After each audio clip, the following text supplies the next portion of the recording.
చంద్రబాబు నాయుడు అనే వ్యక్తి అసెంబ్లీకి నేను ముఖ్యమంత్రిగా ఉన్నప్పుడు 2 రోజులు వచ్చినాడు. ఫస్ట్ దానికి సమాధానం ఫస్ట్ వీళ్ళు ఎత్తుకో ఏడ్ చేసి అసెంబ్లీలో ఏమి జరగకపోయినా కానీ జరిగినట్టుగా ఒక డ్రామా క్రియేట్ చేసేసి కళ్ళల్లో నీళ్లు పెట్టుకొని ఏడ్ చేసి జగన్ ఉంటే నేను అసెంబ్లీకి రానని చెప్పేసి అసెంబ్లీ విడిచిపెట్టిపోరు. తీరా చూసిన అసెంబ్లీ రికార్డులు అన్నీ ఎతికినా మా వాళ్ళు ఏదైనా తప్పు ఏమైనా మాట్లాడినారేమో అని చెప్పి కనుక్కుందాము. చూస్తే ఎక్కడా ఒక్కడు కూడా తప్పు మాట్లాడు అడే మాట్లాడని అసలు ఏమీ మాట్లాడరా, జరగని కూడా జరగదు. ఒక జరగని ఇన్సిడెంట్ జరిగినట్టుగా ఈయనంతకి ఈయన దాన్ని చెప్పుకొని దాన్ని మళ్ళీ ఏడ్ చేసి యాగి చేసి లాస్ట్కి ఏంటంటే సారాంశం ఏంటంటే అసెంబ్లీకి రాలేదు. మన ఆ రోజు నుంచి అసెంబ్లీకి రాలే కదా, మరి ఎందుకు రాలే? రాకపోయినట్టు ఏం చేసినారు? ఎవడేది చేయలేడు. డెమోక్రసీలో ప్రజలు అల్టిమేట్గా నిర్ణయాధికారం.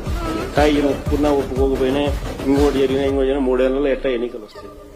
ఏం చేసినా కానీ 3 ఏళ్ళే కదా. 3 ఏళ్లలో ప్రజలే మళ్ళా నిర్ణయాధికారం తీసుకుని ప్రజలే